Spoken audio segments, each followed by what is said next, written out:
Paseos por la historia, con Jorge Iglesias.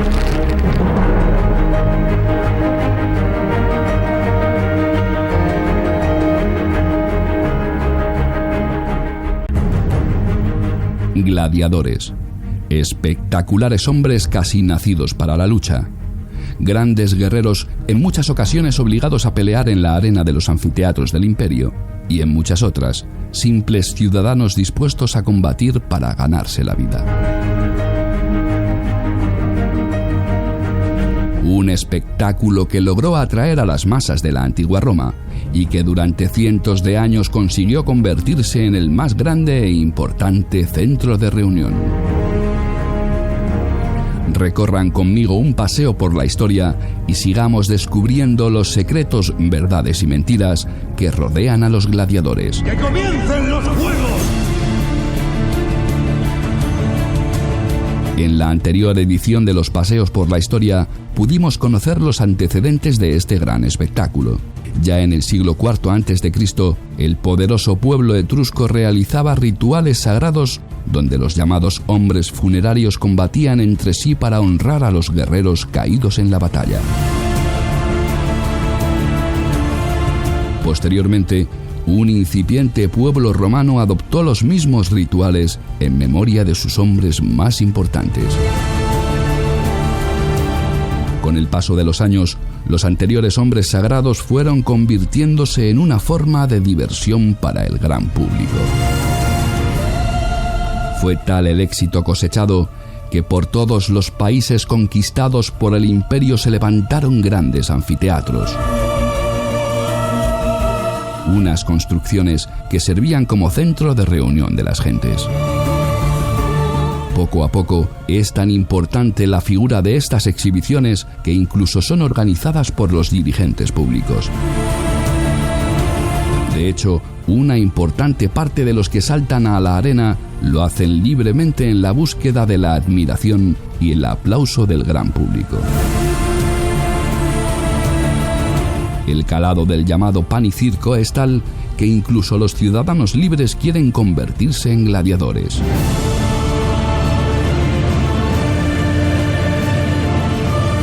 Como ya contamos en la anterior edición, el ser gladiador no suponía ser un temerario que se expusiese a morir en la arena. De hecho, solo un 20% de los que saltaban a ella terminaban perdiendo la vida. Para darnos más información, contamos de nuevo con Alfonso Mañas, investigador de la Universidad de Granada y autor del libro Gladiadores, el gran espectáculo de Roma. Era irregular que uno matara al otro durante el lance del juego. Durante el lance del combate podía ocurrir, pero realmente no era lo aceptable. ¿Por qué no era lo aceptable? Porque las vidas de los gladiadores eran del editor. El editor es la persona que daba los juegos. Esa persona va a una escuela de gladiadores y alquila al dueño de la escuela de gladiadores, al lanista, los gladiadores que necesita para sus combates. Entonces, desde ese punto de vista, las vidas de los gladiadores son del hombre que ha pagado, del editor. Esto se ve muy claramente en época en Julio César. Julio César, por ejemplo, como no quería arruinarse, varias veces se arruinó y no quería arruinarse o endeudarse más allá de lo que tenía calculado, tenía siempre por norma, y lo sabemos también por los escritos, dar siempre el indulto a los gladiadores famosos, porque eran los más caros. Imagínate que para un combate, pues pongamos la similitud que hemos dicho anteriormente, Cristiano Ronaldo contra Messi. Pues imagínate que pierda cualquiera de los dos que perdiera, tú tienes que pagar al contado a esa persona si la has matado, a su dueño, al dueño de la escuela de gladiadores. Evidentemente, Julio César, en el caso de que cualquiera de esos dos pierda, se le da el indulto, da igual lo que pide el pueblo, se le salva la vida, porque si lo mato, tengo que pagar toda su cuantía. Sin embargo, si salían vivos los gladiadores, tú tenías que volver a devolverlos a su dueño, al dueño de la escuela de gladiadores. Entonces no tenías que pagarle toda la cantidad de todo lo que vale, evidentemente, sino que simplemente era el arrendamiento, o un porcentaje pequeño. Ahí estaba el negocio. Tú dabas el juego de gladiadores por una, así digamos, asequible cantidad, dabas el espectáculo al pueblo y el dueño de la escuela de gladiadores no perdía, es decir, volvía a tener a sus trabajadores. El problema económico estaba en que murieran porque lo votaba el pueblo o porque hubiera un lance desafortunado durante el combate o cualquier otra causa, Entonces, si moría uno, ya sí tenías que pagar una cantidad que era y que era lo que distintos emperadores y a distintos editores a la ruina. Entonces, una vez entendido esto nos hace comprender por qué no se consideraba aceptable que uno matara al otro durante el combate. Esto hacía que cuando uno, el que llevaba a reperder, se veía en inferioridad, lo que hacía era rendirse, es decir, levantaba la mano izquierda, llevaba el escudo, tiraba el escudo al suelo y levantaba el dedo índice. Esa era la señal de rendición. Estos fieros guerreros se convierten en protagonistas de la sociedad. Todos quieren parecerse a ellos y practicar el más importante deporte de la época.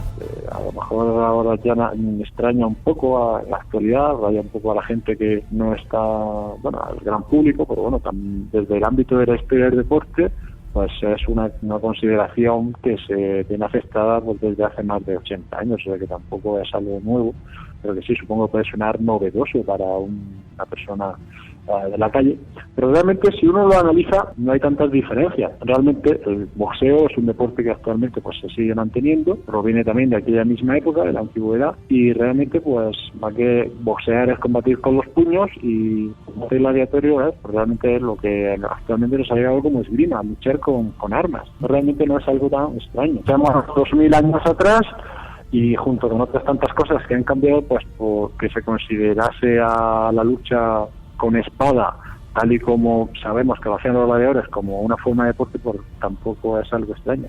Sabemos que había árbitros que estaban presentes en cada combate entre los gladiadores. Evidentemente, si había árbitros, había unas reglas que cumplir, no era un todo vale, porque si no la presencia de un árbitro no tiene sentido. Entonces, considerando que es un combate en el que existe un árbitro, en el que existen unas reglas y al cual acuden unos espectadores para presenciarlo porque resulta entretenido, pues existen todos los elementos definitorios de deporte. Pero, ¿y las mujeres? ¿También formaban parte de este espectáculo?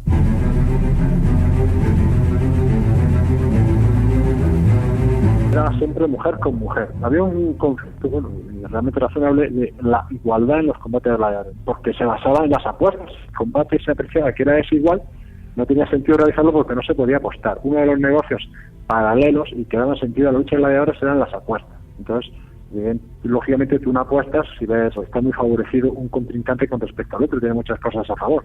Entonces, por eso los espectáculos tenían que ser especialmente igualados. Y eso pues también implicaba que, lógicamente, la diferencia en fuerza física entre el hombre y la mujer pues imposibilitaba que hubiera combates entre hombres y mujeres, ¿listo? Entonces, las mujeres siempre luchaban con mujeres. Y de hecho, pues así aparece en la única representación visual, que es un relieve de Halicarnaso, pues muestra a una mujer contra otra mujer. Luego, en los combates en grupo, que también existían combates de gladiadores en grupo, las llamadas gregatín, ahí sí tenían cabida mujeres, pero claro, eso era ejércitos contra ejércitos, ¿no? Las mujeres, cuando aparecían en estos combates en grupo, luchaban, pues eso, encima de un carro, como ese tipo de gladiadores.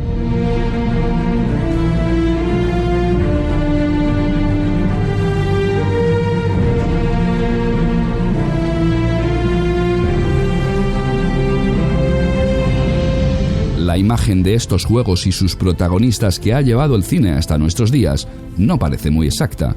En la mayor parte de las ocasiones, el celuloide se ha servido de numerosas licencias, moldeando a su gusto la historia en favor del guión.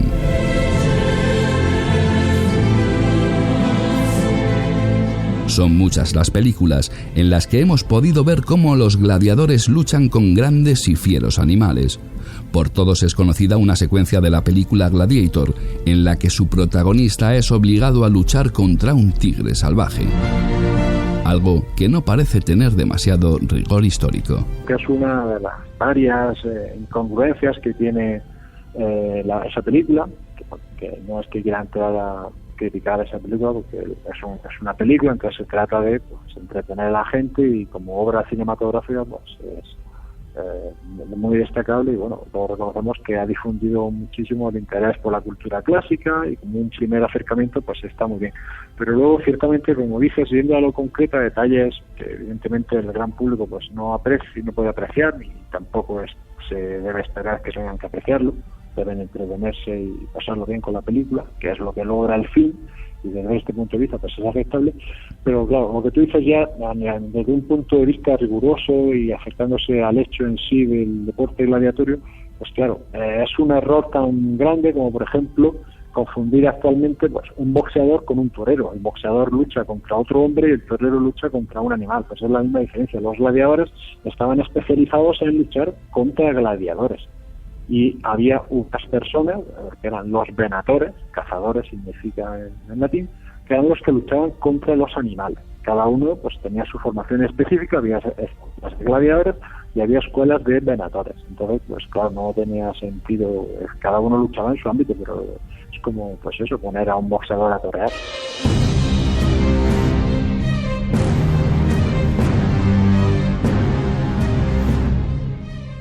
Podría parecer más arriesgado en el sentido de que un animal, pues un león es muy fuerte igual, pero claro, igual que un toro nos parece inmensamente impredecible, pero los toreros saben cómo perfectamente torearlo y llevarlo a, bueno, pues a su muerte sin que ellos salgan perjudicados. Pues debemos pensar que lo mismo serían capaces de hacer los profesionales de la lucha con animales que estuvieran dedicados a eso. Que realmente, claro, un animal tiene menos inteligencia que un hombre. Un animal pues sabe perfectamente ya lo poco que va a hacer y que siempre va a hacer lo mismo. Es decir, hace pocas cosas y siempre va a hacer las mismas. O sea que es más fácil predecir su comportamiento, y luego pues el reflejo tiene que en que realmente fuera más fácil era en que la remuneración que recibían los venatores era inferior a la de los gladiadores. Así que evidentemente pues es un argumento sólido para saber que si se les pagaba menos era porque su trabajo era menos arriesgado. Así, el oficio de venator, esta lucha contra fieros y salvajes animales, aunque más espectacular, bajaba más aún la tasa de mortalidad de los combatientes. Los expertos venatores formados exclusivamente para luchar contra las bestias conseguían sobrevivir en un alto porcentaje. Aún así, la espectacularidad de esta lucha impresionaba sobremanera a los asistentes a los juegos. El enfervorecido público no podía explicarse cómo una simple persona conseguía matar incluso a varios de estos pavorosos animales en una sola tarde. Pero, ¿realmente siempre el luchador conseguía alzarse con la victoria? No siempre. Había momentos en los que la persona que peleaba contra el animal no era un experto venator, ni en ningún momento se había entrenado para hacer frente a una situación parecida. Resulta evidente que más que un juego, se trataba de una espectacular y cruel ejecución. La damnatio ad bestias, la ejecución a las bestias, a los animales, era, pues, los condenados a muerte, pues, entre las varias penas que podía recibir el condenado, pues una era eso, a morir devorado por un animal. Entonces, pues en esas ejecuciones, pues una de las posibilidades era, para que resultara más entretenido, se le daba una lanza y ese condenado debía luchar contra ese animal.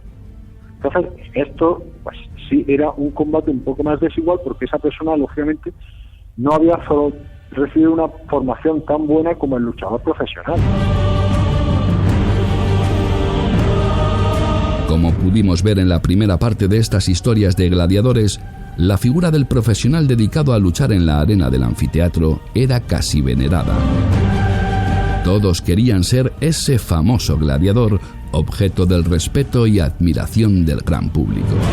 Una admiración que llegaba a conferir a muchos de los combatientes un halo de misterio, a atribuirles poderes prácticamente sobrenaturales. En una época, hace 2000 años, en la que la ciencia no estaba tan desarrollada, veían a los gladiadores que era el símbolo de la valentía, la virilidad, la fuerza, etcétera. Entonces, claro, ellos pensaban que su sangre contenía todos esos valores. Entonces, se consideraba que ingiriendo la sangre de los gladiadores se podían, pues eso, hacerse más valiente, hacerse más viril, hacerse más fuerte, etcétera. Y especialmente por varios médicos de la antigüedad, aparte de Galeno, pues se reseñan que especialmente se creía que era muy indicada para los epilépticos, Tenemos, de hecho, pues eso, textos de médicos que describen cómo tan pronto caía muerto el gladiador en la arena, saltaban a la arena desde las gradas, pues enfermos de epilepsia, y sorbían literalmente, es que uno se queda de piedra cuando lo lee, la sangre caliente de la herida del gladiador.